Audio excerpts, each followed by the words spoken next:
पाकिस्तान की पहली जो डिजिटलाइज़ कब्र है वो डॉक्टर रुत फ़ाओ की है। अगर आप उसको क्यूआर स्कैन कोड को स्कैन करेंगे तो उन्होंने जितने भी सेंटर वो कब पाकिस्तान तशरीफ़ लाई, कब उनका इंतकाल हुआ, उनको कौन-कौन से एज़ाज़ात से नवाज़ा गया। किसी शख्स को ख़ारिश हो जाए, एलर्जी हो जाए तो हम लोग उसका बर्तन इस्तेमाल नहीं करते, उसका टॉवल इस्तेमाल नहीं करते। तो वो उन मरीज़ों को अपने हाथ से उनके ज़ख्म साफ़ किया करती थी, ठीक है? उन्हें वो माँ का दर्जा लोग देते थे। लेकिन इतने-इतने हीरे मतलब यहाँ पर छुपे हुए हैं, ज़ेरे ज़मीन अब चले गए हैं बल्कि कहा जाए तो। इतने ज़्यादा कितने ज़्यादा वज़राए आज़म जो थे कराची में वो मदफन है, मैं उनकी आखिरी रामगह की, तो वो बड़ा एक कह लें खुशी महसूस हुई कि इतने बड़े नाम जो थे वो पाकिस्तान के, उनका ताल्लुक सूबा सिंध से था। हेलो पाकिस्तान, आज़ाद डिजिटल लाहौर से मैं हूं आपके साथ ज़ाहिर महमूद। नाजरीन, कल ही पूरी दुनिया में इंतज़ाम और कोहड़ मर्ज का आलमी दिन जो है वो मनाया गया है और आज हमारे साथ मौजूद हैं एक ऐसे पाकिस्तानी नौजवान और मशहूर मुहक्किक जो कब्रों की खोज करते हैं, शख्सियात की कब्रें ढूंढ निकालते हैं और वहाँ पर इस्लामी अकीदत पेश करने के लिए पहुँचते हैं।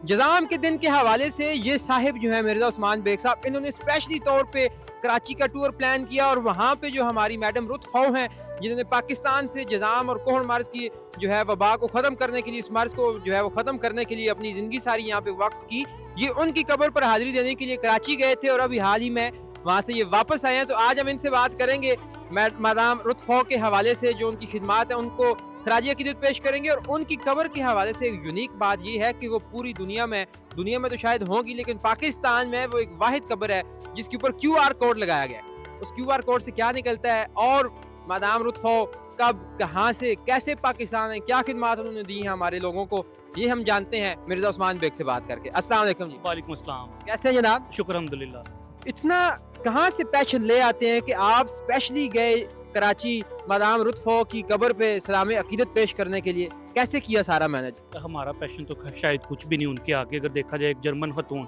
आज अगर हम पाकिस्तान की अगर बात करें तो हमारी नौजवान नस्ल बाहर के ममालिक में जा रही है, यूरोप जाना चाह रही है और वो यूरोप छोड़ के, जर्मन छोड़ के उन्होंने अपनी पूरी ज़िंदगी पाकिस्तानी अवाम के लिए वक्फ कर दी। उन्हें पाकिस्तानी मदर टेरेसा भी कहा जाता है, वो इसी वजह से कहा जाता है, उनकी खिदमात की बदौलत कहा जाता है। जज़ाम जो कि एक कोढ़ की बीमारी, जो अगर आज भी देखें, अगर किसी शख्स को ख़ारिश हो जाए, एलर्जी हो जाए तो हम लोग उसका बर्तन इस्तेमाल नहीं करते, उसका टॉवल इस्तेमाल नहीं करते। तो वो उन मरीज़ों को अपने हाथ से उनके ज़ख्म साफ़ किया करती थी, ठीक है? उन्हें वो माँ का दर्जा लोग देते थे, आज भी उनको याद किया जाता है। तो मेरी एक दिली वाबस्तगी भी थी, कह लें तो, इसलिए मेरी ख्वाहिश भी थी। तो जब मैं कराची गया हूँ तो सबसे पहले उनकी आखिरी रामगाह पर हाज़िरी दी। तो वो हमारे हीरोज़ हैं, चाहे उनका किसी भी मज़हब से ताल्लुक़ हो। देखिए, उन्होंने तो नहीं सोचा कि मैं एक मुस्लिम मुल्क में जा रही हूँ या एक मुस्लिम कम्युनिटी को मैंने सर्व किया पूरी ज़िंदगी।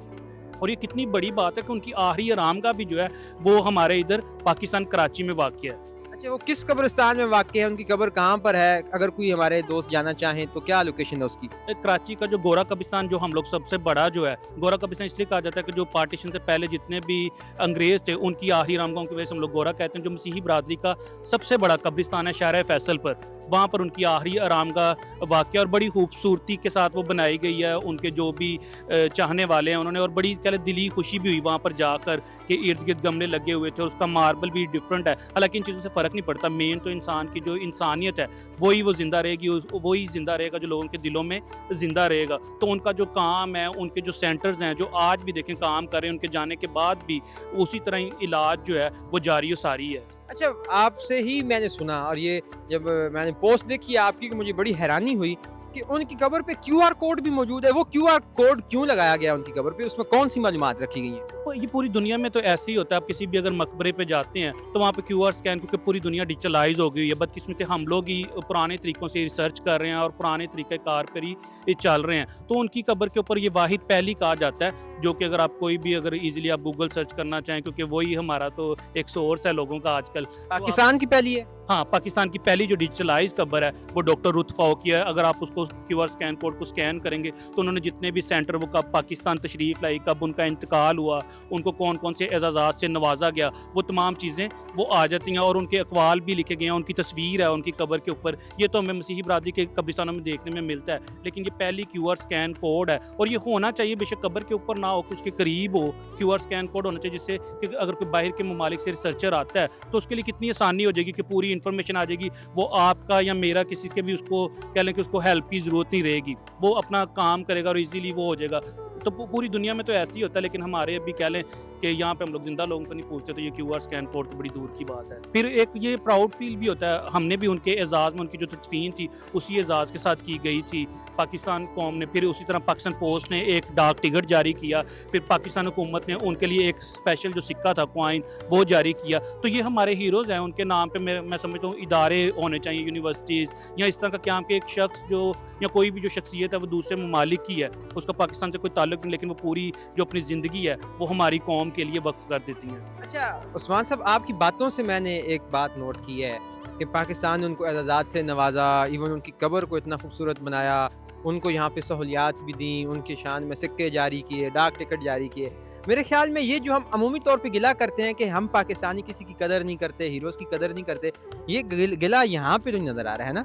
बिल्कुल ऐसे होता भी नहीं है यार, ज़ाहिर बात है इतने ज़्यादा नाम है, इससे खुशी भी होती है कि पाकिस्तान में हज़ारों नाम है। सिर्फ जो मैं अक्सर बात करता हूँ कि लाहौर की जो 5000 शख्सियात मैंने की हैं, तो इस तरह पूरे पाकिस्तान में कितने लोग होंगे। मेरी कभी भी ख्वाहिश नहीं थी, अगर सच बताऊँ, कि पंजाब से बाहर भी जाऊँ, अगर लाहौर का ही काम कर लूँ तो वही ज़िंदगी शायद मुकम्मल हो जाएगी। लेकिन इतने इतने हीरे मतलब यहाँ पर छुपे हुए हैं, ज़ेरे ज़मीन अब चले गए हैं, बल्कि कहा जाए तो इतने ज़्यादा कितने ज़्यादा वज़ीर आज़म जो थे कराची में, वो मदफन है, मैं उनकी आखिरी रामगह की, तो वो बड़ा एक कह लें खुशी महसूस हुई कि इतने बड़े नाम जो थे वो पाकिस्तान के, उनका ताल्लुक सूबे सिंध से था। अच्छा, आप वहाँ पे वज़ीर आज़म की कब्रों पे भी गए? किन किन की कब्र पे गए? काफ़ी ज़्यादा जो, जैसे अगर बात की जाए सुबह, इस टाइम पे भी सुबह सिंध में जो पीपल्स पार्टी की गवर्नमेंट है, तो पीपल्स पार्टी के चेयरमैन है जुल्फ़कार अली भुट्टो, मुहतरमा बेनज़ीर भुट्टो, उनका जो पूरा एक खाता है ख़ानदान का गड़ी खुदा बख्श में लाड़काना में, वो वहाँ पर गया। मोहम्मद खान जुनेजो, उनकी आखिरी रामगाह पर। परवेज़ मुशर्रफ हमारे जो साबका चीफ ऑफ आर्मी स्टाफ भी थे, उनकी आखिरी रामगाह पर। इस तरह सदर ममनून हुसैन,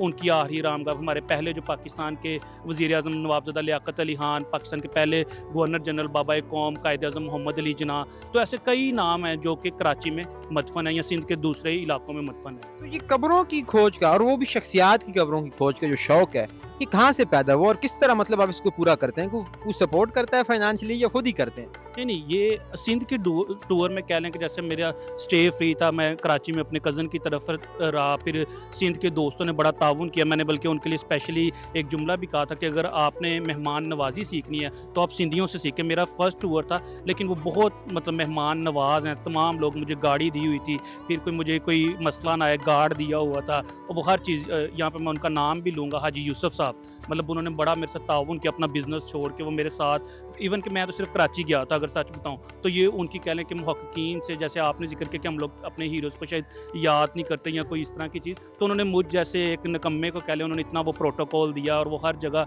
पर उन्होंने खुद विज़िट करवाया। उनके बच्चों ने, उनके दोस्तों ने, अगर वो कहीं पर खुद नहीं जा सकते थे तो उनके वो ड्राइवर, उनके दोस्त मेरे साथ जाते थे कि किसी भी चीज़ में मुझे मुश्किल पेश ना आए। अच्छा, तो मतलब इस तरह आपका शौक पूरा हो जाता है कि चलो अपने ही पैशन से आप जाते हैं, दोस्तों से, रिश्तेदारों से पैचअप करके, तो आप कब्रों की खोज भी साथ साथ करते रहते हैं? नहीं, पैचअप नहीं करता, ये फर्स्ट टाइम ही हुआ है सिंध का। बाकी तो आज तक जितना भी हुआ है, ना कोई सपोर्ट करता है ना कुछ और, वो मैं अपने पास ही पैसा लगाता हूँ। हर इंसान की हॉबीज़ होती हैं, अपनी हॉबीज़ पे लोग लाखों रुपया ये लगाते हैं। हॉबी है। मेरी एक शौक है। मैं ज़ाहिर बात है, जब हम भी स्टूडेंट लाइफ में थे, हम लोग भी शिकवा करते थे कि यार पाकिस्तान में है ही क्या, या क्या है। अब जब मैं सिर्फ लाहौर शहर की जैसे बात कर रहा हूँ, तो आप ये देखें जितने भी, जैसे हम लोगों ने कायद आज़म की बात की, नवाबज़दा लियाकत अली खान की बात की, तो ये बाहर के ममालिक से पढ़ के आए थे। आई चंडीगढ़ का मैं नाम भूल गया, ठीक है।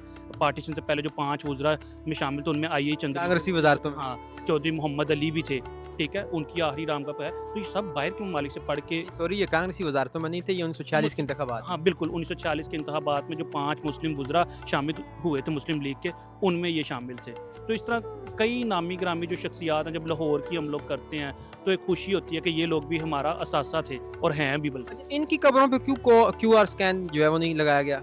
नहीं, कोड उनकी तो कंडीशन बड़ी ख़राब है, ऐसी बात मैं करता तो नहीं होता, तो लेकिन वो उनकी तो कंडीशन ही, यार ये यहाँ पे यही तो बदकिस्मती, हम लोग अपने ज़िंदा लोगों की उस तरह कदर नहीं करते। या जो आप मुझसे क्वेश्चन कर रहे हैं, तो मैं आज तक अपना पैसा, वो हर चीज़ मैंने खुद ही लगाना ना, मेरी हॉबी है, तो किसी ने क्यों सपोर्ट करनी। हम तो अपने ज़िंदा लोगों की कदर नहीं करते।